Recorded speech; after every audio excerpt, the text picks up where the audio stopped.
మహాత్మా గాంధీ జాతీయ ఉపాధి పథకాన్ని పేరు మార్చడమే కాకుండా దాని మూల ఉద్దేశాలను కూడా మార్చే ప్రయత్నం కేంద్రంలో ప్రభుత్వంలో ఉన్న భారతీయ జనతా పార్టీ చేస్తున్నదన్న విషయం ఈరోజు భారతదేశంలో కోట్లాది మంది పేద వర్గాల ప్రజలు ఎవరి దగ్గర కూడా యాచించకుండా ఏ పెత్తందారి జమీందారు దగ్గరికి పోయి నాకు పని ఇవ్వాలని అడగకుండా ఒక ఆత్మగౌరవంతో ఇది మీ హక్కు, పని కల్పించడం ప్రభుత్వాల హక్కు అని చెప్పి భావించి ఆ రోజు కాంగ్రెస్ ప్రభుత్వం చేసిన చట్టాన్ని ఖచ్చితంగా పక్కదారి పట్టించే కార్యక్రమం చేస్తున్నది అధ్యక్ష.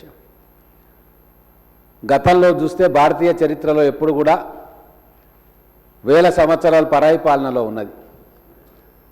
తుగ్లక్ వంశం కావచ్చు, స్లేవ్ డైనాసిటీ, తర్వాత మొఘళ్ళు, ఆ తర్వాత బ్రిటిష్ వాళ్ళందరూ కూడా భారతదేశం మీద ఆధిపత్యం చెలాయిస్తూ మా కోసమే మీరు పనిచేయాలి, పని మేము మీకు ఇస్తాం, మేము అడగాలి, మమ్మల్ని యాచించాలి అన్న ఒక భావంతో వాళ్ళు పనిచేసిండ్రు. కానీ భారతదేశంలో పేద ప్రజలకు పనిని హక్కుగా కల్పించాలి, అడగకముందే వాళ్లకు చట్టబద్ధ బాధ్యతలు హక్కులు వాళ్ళకు ఇవ్వాలి, మీరు అడగకముందే మేము పని ఇవ్వాలి, మీరు వెళ్ళి యాచించాల్సిన పని లేదు అని చెప్పి ఇద్దరు మానవతామూర్తులు, ఒకరేమో ప్రపంచ ప్రఖ్యాతిగాంచిన ఆర్థిక శాస్త్రవేత్త, ఇంకొకరేమో ఒక గొప్ప మానవతావాది.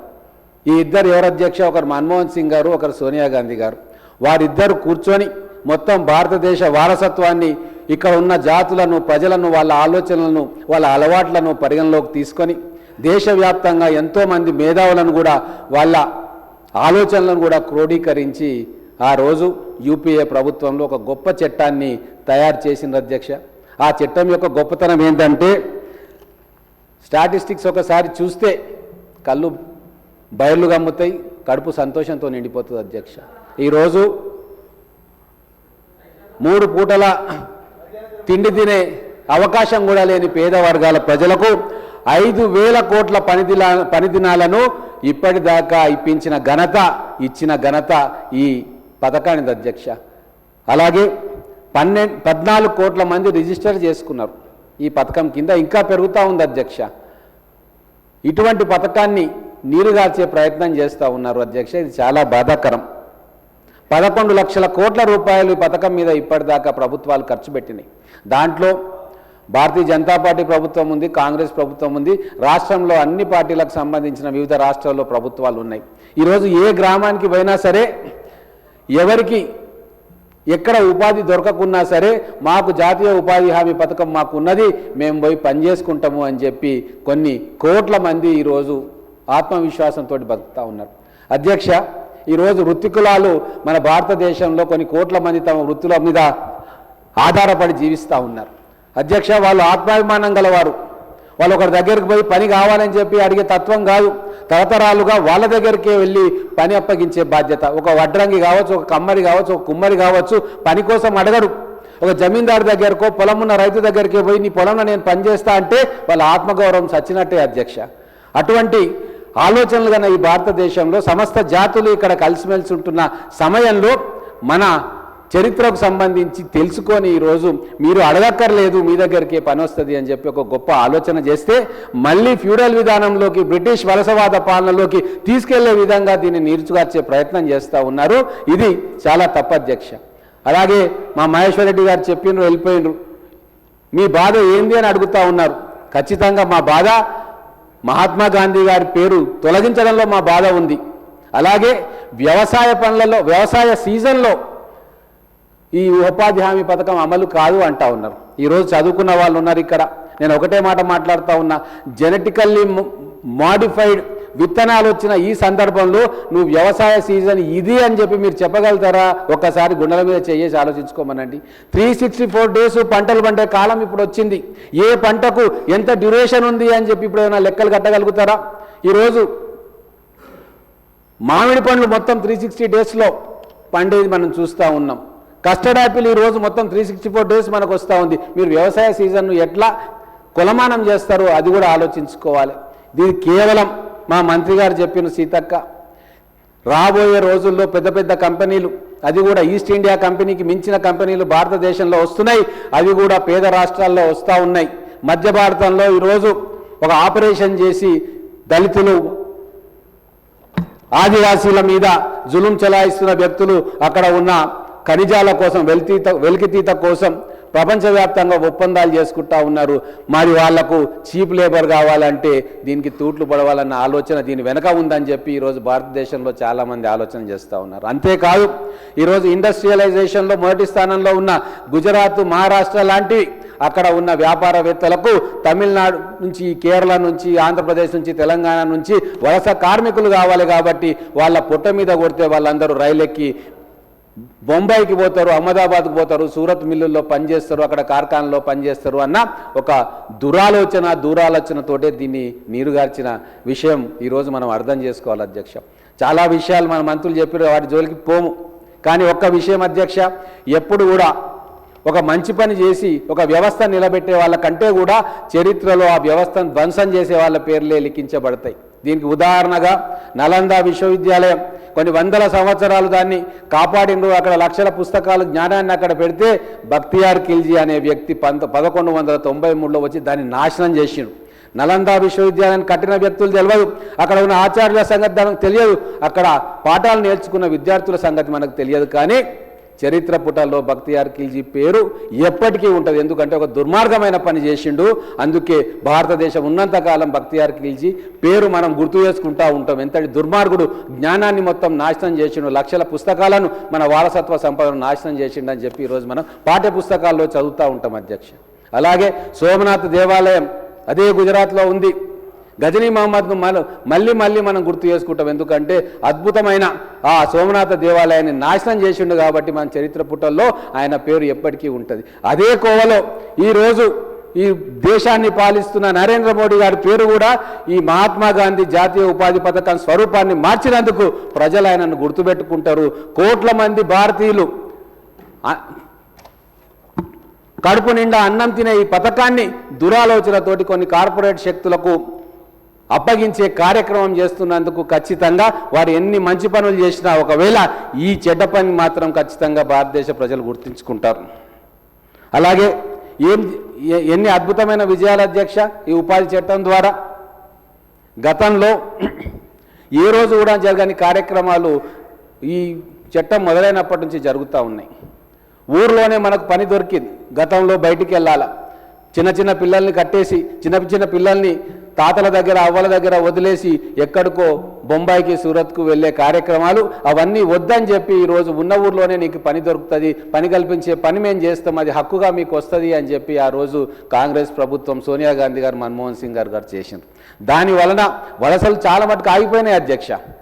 గ్రామీణ ప్రాంతాల్లో చాలామంది మన ఊర్లోనే పని దొరుకుతుంది కదా, మనం వేరే ఊరికి ఎందుకు పోవాలి బిడ్డ అని చెప్పి కొడుకులను సంజాయించుకున్న తల్లిదండ్రులు కొన్ని వేల మంది, లక్షల మంది, కోట్ల మంది మనకు ఆధారంగా కనబడతారు అధ్యక్ష.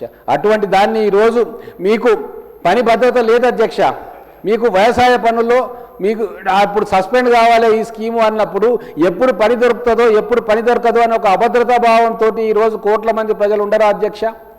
ఒక టైం టేబుల్ ఫిక్స్ లేకుండా ఈరోజు నీకు పని దొరకదా అని చెప్పి ఆలోచన చేసే పరిస్థితికి ఇప్పుడు ఈ చట్టాన్ని తీసుకొచ్చిండ్రు అధ్యక్ష. ఇది చాలా బాధాకరం.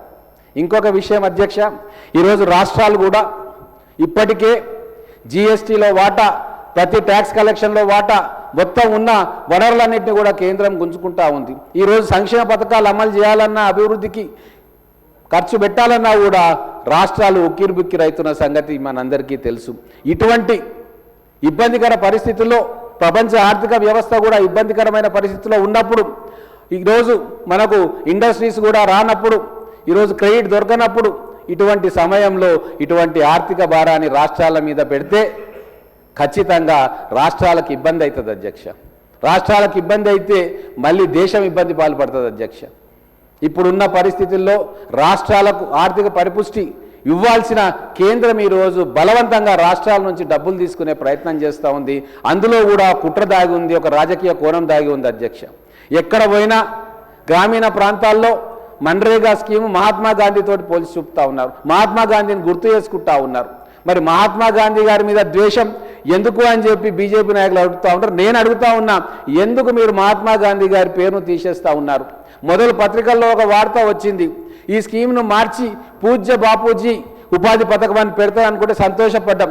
మహాత్మా గాంధీ పేరైనా పూజ్య బాపూజీ పేరైనా ఒకటే కదా, మరింత గౌరవం ఇస్తున్నారేమో మహాత్మా గాంధీకి అని చెప్పి ఆ రోజు ఆలోచన చేస్తే తీరా అది చట్టరూపం వచ్చిన పార్లమెంట్లో పెట్టినప్పుడు తెలిసింది అది ఏందో ఎవరికీ అర్థం కాని పేరు, ఏదో ఆజీవిక అంట ఇట్టంట అట్టంట. ఎవరికి తెలుసు అధ్యక్ష? అది దక్షిణాది రాష్ట్రాలకు ఆ పేరేమైనా తెలుస్తుందా అధ్యక్ష?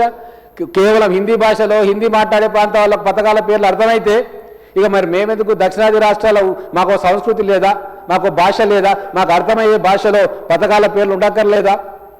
గతంలో ఒక ఆయన ఇట్లనే అర్థం కాని తెలుగు పేర్లు అని పెడితే ఆయన ఇంటికి పంపించేసారు అధ్యక్ష ఆంధ్రప్రదేశ్ ప్రజలు, అప్పుడున్న తెలుగు రాష్ట్రం ప్రజలు. అలాగే ఇప్పుడు కూడా విచిత్రమైన పేర్లతోటి స్కీములు పెడతా ఉన్నారు. సామాన్య ప్రజలకు అర్థమయ్యే రీతిలో స్కీమ్ల పేర్లు ఉండాలి. ఆ రోజు మేము పెట్టిన పేరు ఏంది అధ్యక్ష? చిన్న మహాత్మా గాంధీ జాతీయ ఉపాధి హామీ పథకం. ఎవరికైనా అర్థమవుతుంది, ఎవరికైనా దీని మూల ఉద్దేశం ఏంది, పథకం పేరు అనేది అర్థమవుతుంది. చిన్నపిల్లవాడి నుంచి పెద్దవాడి దాకా పథకం అర్థమవుతుంది, పేరు అర్థమవుతుంది, దాని ఉద్దేశాలు అర్థమవుతాయి.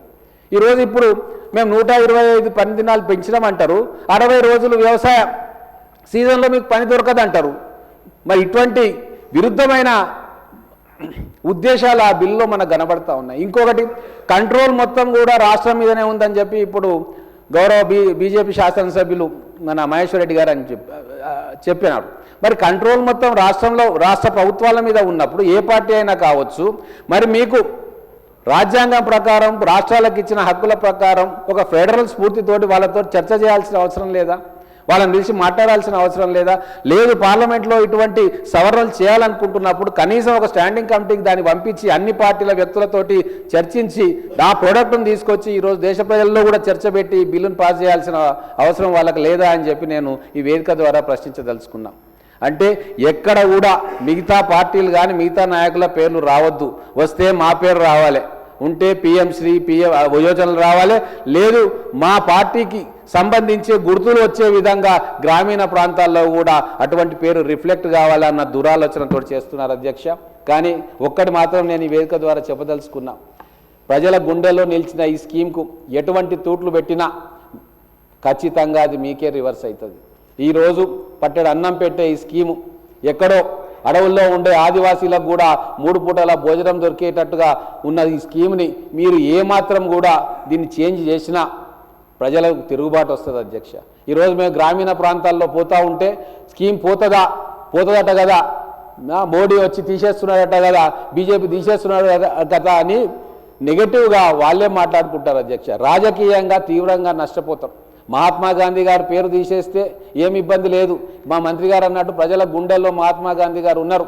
అలాగే మహాత్మా గాంధీ గారి రిసెంబుల్ చేస్తూ ఈరోజు మాకు సోనియా గాంధీ గారు కానీ రాహుల్ గాంధీ గారు కానీ ఇందిరాగాంధీ గారు కానీ పేరు పెట్టుకుంటే దానికి కూడా వీళ్ళకి ఆక్షేపణ ఎందుకు అధ్యక్ష? ఈరోజు ఒక మనిషి నచ్చితే వారి పేరు మనం పెట్టుకుంటాం. ఈరోజు ఆంధ్ర ప్రాంతంలో కమ్యూనిస్టు ఉద్యమ ప్రభావం ఉంటే ప్రతి ఇంట్లో ఒక స్టాలిన్ ఉంటాడు, ఒక లెనిన్ ఉంటాడు, ఒక బోస్ ఉంటాడు. మరి తెలంగాణలో కూడా ఎంతోమంది కొమరం భీం పేరు పెట్టుకుంటారు, అడవి బిడ్డది. అల్లూరి సీతారామరాజు పేరు అక్కడ పెట్టుకుంటారు. అంటే ఒక మహనీయుల పేర్లను పెట్టుకోవడం కూడా తప్ప అధ్యక్ష. ఎందుకు పెట్టుకున్నావు అంటే వీళ్ళకేమో మహాత్మా గాంధీ గారు కాపీరైట్ రాసిచ్చిండ్రా బీజేపీ వాళ్ళకు మీరే పెట్టుకోవాలని? ఎవరైనా ఎవరి పేరైనా పెట్టుకుంటాం. నేను రేపు భవిష్యత్తులో మా ఇంట్లో వాళ్ళకు కూడా గొప్ప వాళ్ళ పేర్లు పెట్టుకుంటారేమో, దాన్ని కూడా ఆక్షేపించడం అనేది పద్ధతి కాదు అధ్యక్ష. అందుకే ఈరోజు చాలా హక్కుగా వచ్చేదాన్ని భిక్షగా మార్చే బీజేపీ యొక్క ప్రయత్నం, కేంద్ర ప్రభుత్వం యొక్క ప్రయత్నం ఖచ్చితంగా మానవతావాదులు కావచ్చు, పేద ప్రజల పట్ల ప్రేమున్న వ్యక్తులు కావచ్చు, లేదు రాష్ట్రాలు బాగుండాలి అని కోరుకునే వ్యక్తులు కావచ్చు, ఫెడరల్ స్ఫూర్తి బతకాలని కోరుకునే వ్యక్తులు కావచ్చు, రాజ్యాంగం బతకాలని కోరుకునే వ్యక్తులు కావచ్చు, వీళ్ళందరూ కూడా గట్టిగా దీన్ని ఖండించాలని చెప్పి కోరుకుంటూ సెలవు తీసుకుంటాను. Thank you.